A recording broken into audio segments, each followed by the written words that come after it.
বিৰতি পিছত পুনৰপতি আহিছোঁ প্ৰাগ নিজৰ বিশেষ অনুষ্ঠান দৰবাৰ মজিয়ালৈ আহি আমি অন্তিম পাৰ্টৰ উপস্থিত হৈছে আমাৰ কেইবাজনো ছাত্ৰ ছাত্ৰীয়ে প্ৰশ্ন কৰিব বিচাৰিছে হয় কি নাম তোমাৰ ক'ৰপৰা কি প্ৰশ্ন কৰিব বিচাৰিছে নমস্কাৰ মই মহাপুৰুষ শ্ৰীমন্ত শংকৰদেৱ বিশ্ববিদ্যালয়ৰ পৰা আহিছোঁ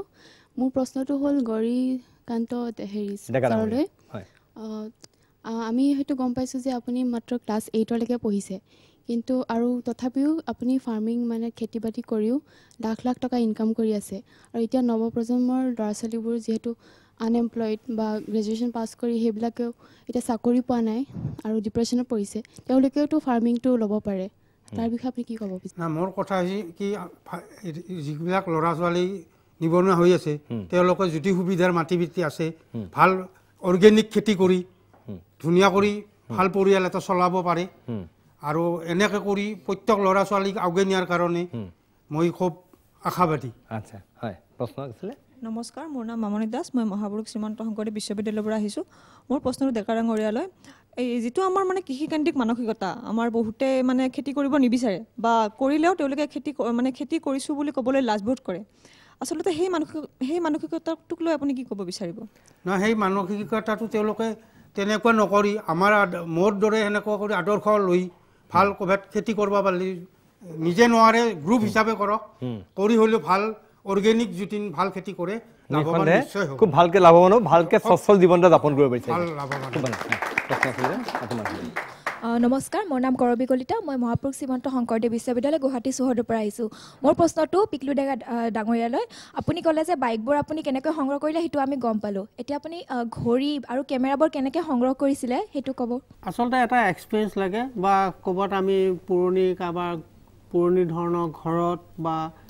কাৰোবাৰ পুৰণি দোকানত এনেকৈ বিভিন্ন জেগাত সোধ পোছ কৰি বোলে কোনোবাই ক'লে যে অমুকত এটা অমুক বস্তু আছে সেইমতে তেনেকৈ গৈ কালেকশ্যন কৰা হয় ইয়াৰ কাৰণে বেলেগ কিবা হেৰি নাই মানে আপুনি ক'ৰবাত কিবা খবৰ পালে লগে আৰু সেই মানুহজনক কিবা প্ৰকাৰ হ'লেও কনভিন্স কৰা হ'লে বস্তু লৈ আহে আপুনি হয় নমস্কাৰ মই সুস্মিতা গোহাঁই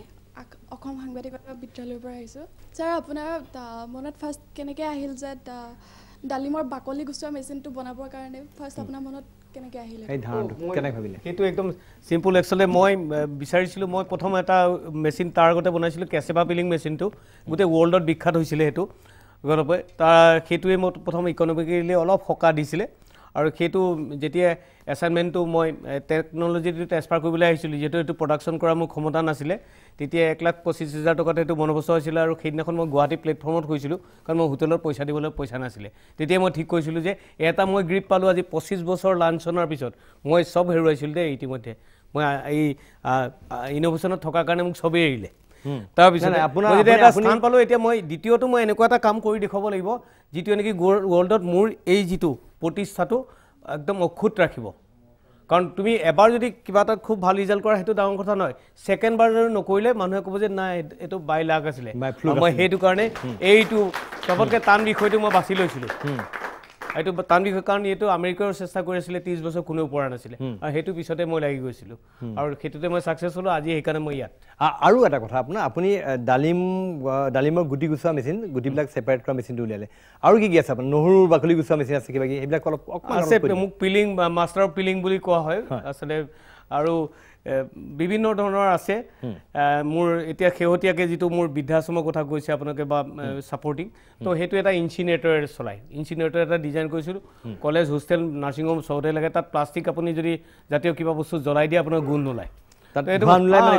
ইজিলি জ্বলি যায় কোনো হেৰি নাই প্ৰদূষণ নহয় প্ৰব্লেম নাই ধৰক এতিয়া মৰা মেচিনছ আছে সৰু মোৰ কথা হৈছে মই সাধাৰণ মানুহক এমপ্লয়মেণ্ট দিবলৈহে বনাওঁ আৰু যিটো ইটা বনোৱা মেচিনটোতো সেইটো কিমান চেল কৰিলোঁ মই ঠিকেই নাই সেই মেচিনটোৱে সেইদিনাখন হিচাপ কৰিছিলে 1226 জন মানুহক এমপ্লয়মেণ্ট দিছে কথাবিলাক হ'ল তেনেকুৱা এছাইনমেণ্ট আহি আছে কৰি আছোঁ প্ৰতিটোৱেইতো ইউজফুল না কিমান ইউনিভাৰ্চিটি বা এনেকুৱা প্ৰযুক্তি প্ৰায়বিলাক ইউনিভাৰ্চিটি বা কাৰিকৰী শিক্ষা অনুষ্ঠানত মই ভিজিটিং প্ৰফেচাৰ হিচাপে মই যাবলগীয়া হয় আৰু ভাৰতবৰ্ষৰ যিকোনো চাইণ্টিফিক কনফাৰেঞ্চত মোক এসপ্তাহ টাইম দিয়ে তাৰ ভিতৰত মই 1 ঘণ্টা টাইম দিব লাগে অপশ্যন দিয়ে নহয় পেপাৰ নহয় মোৰ এটা স্পীচ দিবলৈ 1 ঘণ্টাৰ কাৰণে সেইটো কাৰণে মোক এসপ্তাহ টাইমৰ ভিতৰত এটা দিন চিলেক্ট কৰি দিবলৈ দিয়ে তাৰমানে আই এম অন ডিমাণ্ড কথা ইমানেই ইয়াত অসমত বেলেগ কথা কিন্তু বাহিৰত মেচিনবোৰ যদি আমি ক'ৰবাত কিনিব বিচাৰোঁ আমি আচলতে ক'ত পাম বা ক'ত যোগাযোগ কৰিব লাগিব মেচিনবোৰ যদি আমি কিনিব বিচাৰোঁ ক'ত যোগাযোগ কৰিব লাগিব উদ্ধৱ ভৰালী বুলি গুগলছত মাৰিবা 374টা পেজ পাবা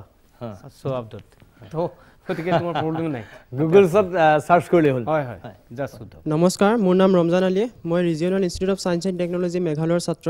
মোৰ প্ৰশ্নটো হৈছে গৌৰীকান্ত ডেকা ডাঙৰীয়ালৈকে আপুনি ষ্ট্ৰবেৰীৰ বাহিৰে আন কিবা শস্যৰ উৎপাদনৰ কথা চিন্তা কৰিছে নেকি যিবোৰ অসমলৈ বৃহৎ পৰিমাণে আমদানি কৰা হয় লগতে এইবোৰ শস্য উৎপাদনৰ জৰিয়তে আমাৰ অসমৰ অৰ্থনৈতিক ক্ষেত্ৰতো কিছু পৰিমাণে হ'লেও টনকিয়াল কৰি ৰাখিব পাৰিম বেলেগ বেলেগ খেতি নতুন নতুন খেতি কৰিবৰ কাৰণে ভাবছোঁ খেতি আৰু মোৰ ল'ৰাটোৱে নেটত চাইছে বাহিৰৰ পৰা বিধান আনি আছে ফল মূলবিলাক কৰাৰ কাৰণে ফল মূল কি কৰিছে নে আপেল আছে মোৰ আঙুৰ আছে কাজু বাদাম আছে আপেল আঙুৰ কাজু বাদাম আপুনি উৎপাদন কৰি আছো তাৰ উপৰি এই আপেল বগৰীটো আছে আৰু এটা আমেৰিকাৰ পৰা গুটি আনি কিবা ফল ৰুইছে নামটো মই ভালকৈ নাজানো আৰু সেইটোও হৈছে ফল মূলৰ কৰাৰ কাৰণে মই আপেল আপোনাৰ কিমান হৈছে আপেল লাগে খুব কিন্তু সোৱাদটো কম আচ্ছা আৰু আঙুৰ আঙুৰটো টেঙাই টেঙা তাক মিঠা কৰিব পৰা নাই কিন্তু মৌচুমী কমলা মিঠাও হৈছে ধুনীয়া হৈছে কাজু বাদামটো অজস্ৰ হৈছে আৰু আচ্ছা একদম আমি সঁচাকৈ তেওঁক চেলুট দিব লাগে নহয় সুন্দৰ মানে শুনি ভাল লাগিছে এনেকুৱা এজন কৃষক আমি লাষ্ট কুৱেশ্যন ল'ম কোনোবাজন হয় মোৰ নাম Afsana Zaman from Regional Institute of Science and Technology মোৰ কুৱেশ্যনটো হ'ল পিকলু ডেকাৰলৈ ছাৰলৈ আপুনি যেনেকৈ ইয়াতে মিউজিয়াম খুলিলে তেনেকৈ আপুনি বাহিৰতো খুলিব বিচাৰেনে ভাবিছেনে তেনেকুৱা ধৰণে এইটো কোনো ধৰণৰ ভবা নাই আৰু ভবাৰ হেৰিও নাই কাৰণ এইখিনি কৰোঁতে মই ঘাম পেলাই নহয় তেজ পেলাই কৰি আছোঁ গতিকে এটা মিউজিয়াম কৰোঁতে 12 বাজি গৈছে আপোনাৰ নিঃসন্দেহে মই শেষ হ'ব লাগিছোঁ মই উদ্ধৱ ভৰালী আপোনাৰ পৰা জানিব বিচাৰিম আপোনাৰ আৰু কি সপোন আছে আমি আপুনি ক'লে যে আপুনি 147টা মেচিন আৰু বহুবিলাক আপোনাৰ এছাইনমেণ্ট বৰ্তমান আছে কিন্তু তাৰ মাজত মোৰ এটা সপোন আছে মই জানো যে আমাৰ যিটো এমপ্লয়মেণ্ট প্ৰব্লেম তাৰ সেইটো 70% ছল্ভ কৰিব পাৰিম আমি কৃষি ক্ষেত্ৰৰ লগত জড়িত হয় কৃষি মানে অকল ধানেই নুবুজায় তো মই বিচাৰোঁ এনেকুৱা এটা পজিশ্যন আহক এনেকুৱা ধৰণে আমি কৃষি ক্ষেত্ৰবিলাক ইমান সহজ কৰি দিওঁ আমাৰ জ্ঞান বুদ্ধি যিমান আছে আমি সকলো তাত সেই আমাৰ অৱদানখিনি তাত লগাই দিওঁ যাতে আমি গৌৰৱেৰে ক'ব পাৰোঁ এদিন মোৰ জোঁৱাইজন কৃষক সেনেকুৱা পৰিৱেশ আপুনি বিচাৰিছে সুন্দৰ পিকলু ডেকা আৰু কি আপোনাৰ আপুনি কৈছে আপুনি যথেষ্ট কষ্টৰ মাজত আছে যথেষ্ট সংগ্ৰাম কৰিবলগীয়া হৈছে আৰ্থিক পৰিৱেশৰ লগত যুঁজিবলগীয়া হৈছে তথাপি তাৰ মাজত আপুনি যিটো আপুনি বনালে মিউজিয়াম আপুনি এটা খাৰা কৰে থিয় কৰাইছে আৰু কিবা সপোন আছে এই মিউজিয়াম কেনেকুৱা পৰিৱেশ লৈ যাব বিচাৰিছে চৰকাৰৰ প্ৰতি কিবা আহ্বান সৰুৰ পৰা এটাই মোৰ ইচ্ছা আছিলে যে যেতিয়াৰ পৰা মই এই মিউজিয়ামটো গঢ়াৰ কাৰণে চেষ্টা চলাইছিলোঁ অলৰেডি এতিয়া মিউজিয়াম হৈ treasure which the north east heritage foundation হিচাপে গঢ় লৈ উঠিলে এই অনুষ্ঠানটো মই কৰা কামখিনি হৈ উঠিল কিন্তু ইয়াক ৰাখিব লাগে নালাগে সেইখিনি ৰাইজৰ ওপৰত ৰাইজে কেনেকৈ আৰু আগবঢ়াই নিয়ে মই কোনোদিন আজিলৈকে মই এই বস্তুটো এইখিনি সংগ্ৰহখিনি বস্তুখিনি মই মোৰ বুলি কৈ পোৱা নাই আৰু তাত যিখিনি সময় মই থাকোঁ সেই বস্তুখিনি দেখা পালে সেইখিনি বস্তু যে মোৰ সেই ভাৱটো আজিলৈকে অহা নাই এইখিনি আমাৰ কাৰণ মই যিদিনা এই পৃথিৱীৰ পৰা ওলাই যাম সেইদিনাখন এইখিনি বস্তু মোৰ লগত নাযায় এইখিনি আমাৰ হিচাপে থাকি যাব আৰু দ্বিতীয়তে গোটেই পৃথিৱীত এতিয়া হেৰিটেজ এই বস্তুখিনিৰ ওপৰত খুব সমাদৰ আছে আমাৰ অসমকো তেনেকৈ এটা যেন তেওঁলোকৰ লগত সমানে এটা স্থান দিব পাৰোঁ তাৰ কাৰণে মই যুঁজ বাগৰ কৰি আছোঁ যে আমি অসমীয়াও কম নহয় এইটো মোৰ চেষ্টা আপোনাৰ লগত আপোনাৰ কইন্স চইন্স বা এইবিলাকো আছে নেকি কালেকশ্যন আছে আমাৰ এজন আমাৰ ভাৰতবৰ্ষৰে এক্সপাৰ্টে আহি কৈ গৈছিলে যে আপোনাৰ এই কালেকশ্যনটো ইণ্ডিয়াৰ টপ ৰেংকত থকা কালেকশ্যন